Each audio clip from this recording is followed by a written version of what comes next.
Hey guys, welcome to another episode of LJ's Garage, and behind me is a 2019 Jeep Compass Limited.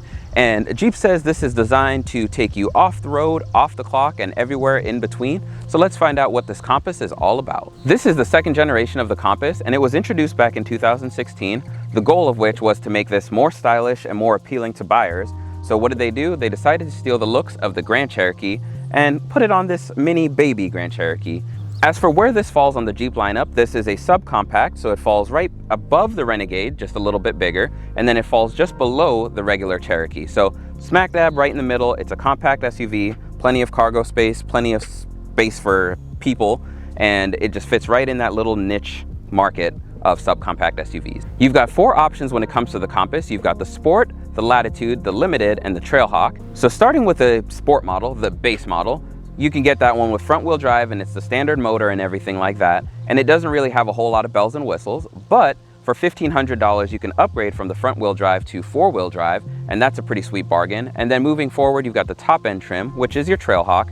And that's gonna be for those of you that like to go off-road. You want a little style with the Grand Cherokee, but you want the off-road capabilities of something like a Renegade, but kind of like a Wrangler. And then you have the two middle trims, the Latitude and the Limited, and those are for the city dwellers that occasionally go off-road or occasionally need four-wheel drive. So that option is there for those of you that want something a little bit more on the city dweller side. I like when automakers get creative with their color schemes and color combination names, but Jeep decided to take the simple route, and the color of this one is just white. Just to show you how well the redesign was accepted by buyers, in 2012, Jeep only sold 40,000 of these Compasses, whereas in 2016, the first year of that redesign, they sold 94,000, and that's in the US only. Now that we've had a little chit chat about what you can expect from the Compass, let me show you guys around the exterior, we'll get into the interior, and then we'll talk about what it's like to drive one of these Compasses. Compasses. As you can see up front, you've got the standard Jeep grille, which is a nice touch. Up front, you've got these bi-xenon headlights. Right here, Jeep does a kind of okay job of hiding these sensors, so it's there for your pleasure. Another cool feature that Jeep does is right here, you see these lines right here, you've got what's called a wiper blade de-icer. So these little strips heat up and they keep your windshield wiper blades from freezing up in the winter. Good touch. Adding to the traditional Jeep styling, you've got these square-ish fenders, and then you've got 18-inch beautiful wheels. Since we're in the year 2019, for those of you that weren't sure what year we're in, this has keyless entry. So you just put your hand in here to unlock, you push a button to lock, and then you push your hand in here to unlock, and you push this to lock, and you hit here to unlock, and you push here to unlock. I also do love the contrast between the body and the roof. The back end of this looks really good as well. And then these taillights, adding to the LED, HID look, these are all modern and upgraded, so LEDs are expected.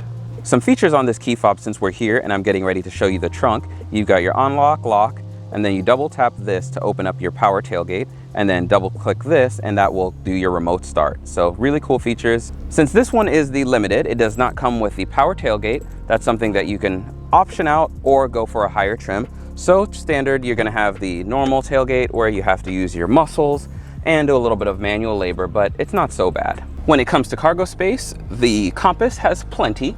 It's not the most, it's not the least, it's just right there, about average to expect from a compact SUV. One of the cool features back here, it's really simple, but Jeep has made it so that you can actually raise and lower the depth of this loading floor right here to make it easier for you. So all it takes is just popping this floor up, and you've got these little pegs, whatever you want to call them, and you just put these floor right into it, and it's just that simple. Since Jeep likes to hide little hidden Jeep logos and Jeep grill logos all over the place, I found one. Check that out. One thing I did have a question about, you guys might be able to answer, is I'm trying to figure out what exactly this logo means. So if you know what it means, just go ahead and drop a comment below. I'm just really curious. Jeep's done a great job with this interior. Look at these back seats. Before we get inside of this vehicle, I want to show you guys how much of a step forward Jeep has made. Check out the door panel itself. It's just good material, this cool stitching, and just the white on black contrast looks good. For a compact SUV, you get a good bit of legroom back here, and I'm an average sized person, so I'm sitting at about 5'9". As you can see, I've got plenty of headroom, plenty of legroom, and honestly, if the driver and passenger decide to be a little generous and move forward, someone that's 6'2" can sit back here plenty comfortable. And as far as the material goes, I gotta say, these are some pretty comfortable seats. As far as the amenities back here, there aren't really many, but there is a regular standard house outlet, and then there's a USB, standard outlet. So you do get something back here for your passengers. And then of course they do have rear vents. So there's that. For those of you that are wondering, these seats do fold down. So you do get a 60-40 split as standard on most of these compact SUVs. Here's a quick little shot of what the interior looks like from outside.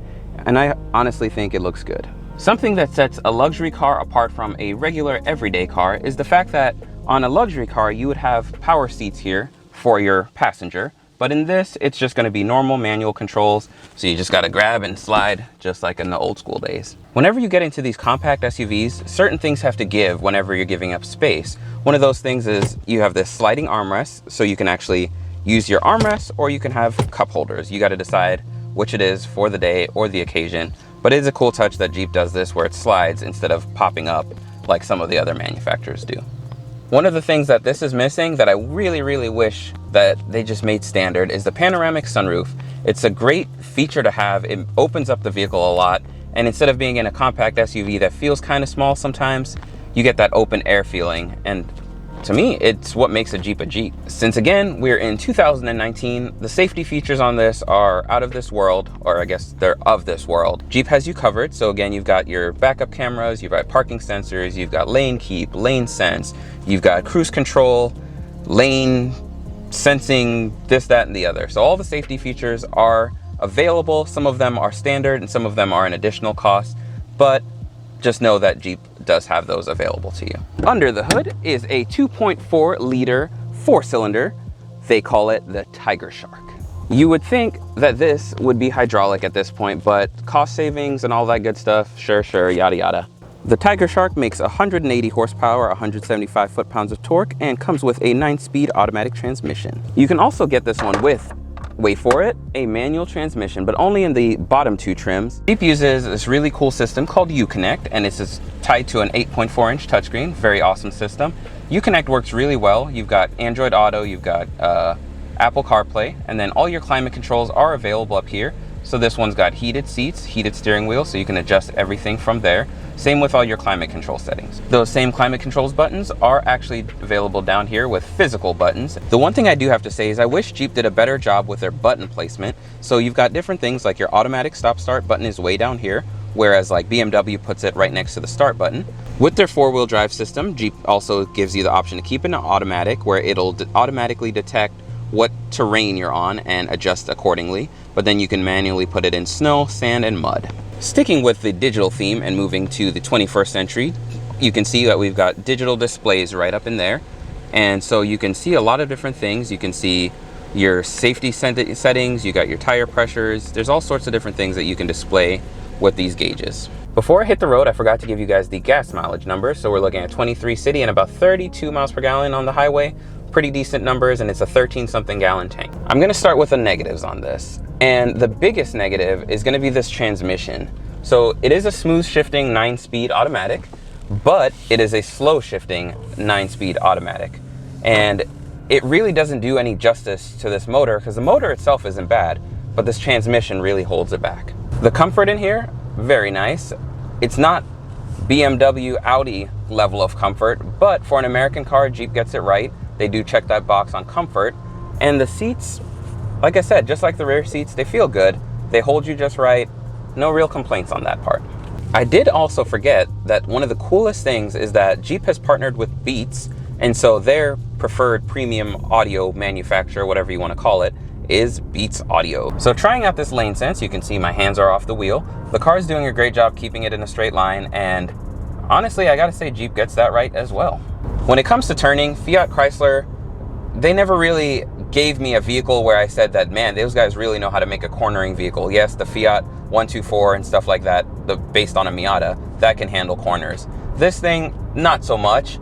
It does it, but it doesn't instill confidence. It's not a sports car by any means, so for those of you that are okay with a compact SUV with those type of performance specs and numbers and features, this fits right in there. It doesn't impress you, but it doesn't let you down either.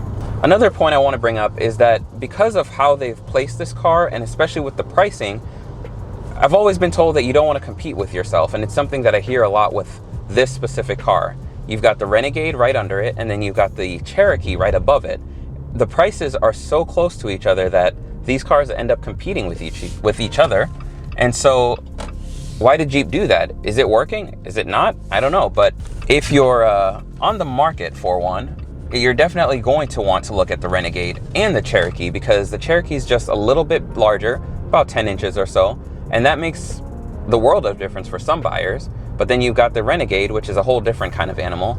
So Jeep is competing with themselves, and it might work out. I've got to say that the stop-start function on this isn't the smoothest. It takes a minute for the car to actually turn off when you get to a stop, and then when it turns on, it's almost sluggish. So I don't know, I'm not a fan of that. I don't hate it, but I wouldn't say that it's one of the smoothest stop-start functions that I've had the chance of experiencing. If you do need the four-wheel drive system, if this is anything like the Grand Cherokees, you know, it's a great system. Jeep knows how to do that for sure when it comes to off-roading and inclement weather.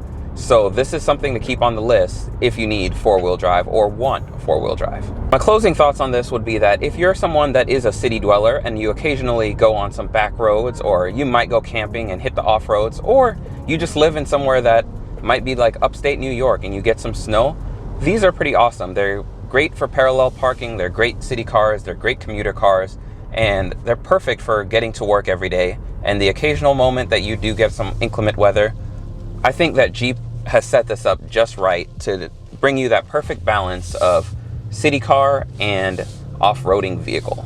I do have to say though, for the price point that this vehicle lands at, with even just the Latitude trim or the Limited trim, it's kind of a hard bargain to beat.